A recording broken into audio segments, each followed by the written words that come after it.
یه قرار بود تو در دنیا در زمینی زندگی بکنی که فرمود انی جاعلون فی الارض خلیفه. قرار بود امام تو ببینی، صبح به صبح بتونی ببینیش، مشکل داشتی بپرسی، دستشو ببوسی، خاک پاشو سرمه چشمت بکنی، همیشه در امنیت و آرامش باشی، نه دغدغه‌ای، نه اضطرابی، نه مریضی، نه تو، نه فرزندانت، نه نسلت. خدا اینو واسه رقم زد. من آمدم به در این خانه حمله کردم، آتش زدم، نذاشتم دست تو برسه و تو رو به این نکبت مبتلا کردم. تو میتونی ببخشی؟ تو قرار بود که تو دنیا خدا رو ببینی. بابا بی‌تعارف حرف بزنیم. بلدی یه نماز درست بخونی؟ بلدی؟ خب نذاشتن شما یه بار نماز امام زمان رو ببینی.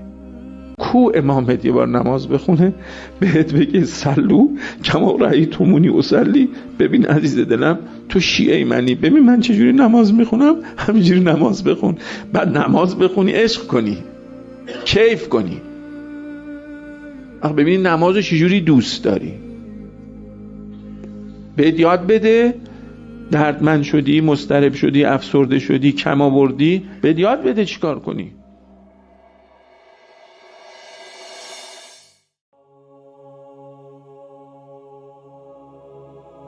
اللهم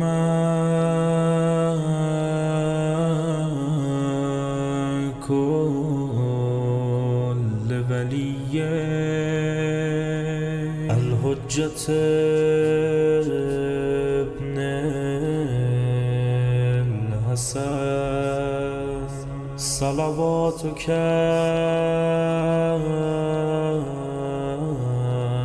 عليه وعلى آبائه في هذه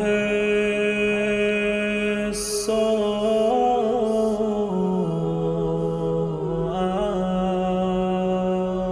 وفي كل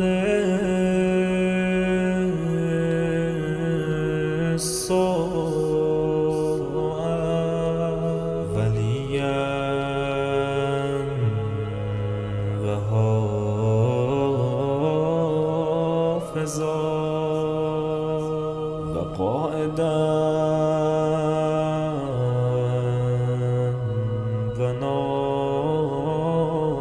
وناصرا ودليلا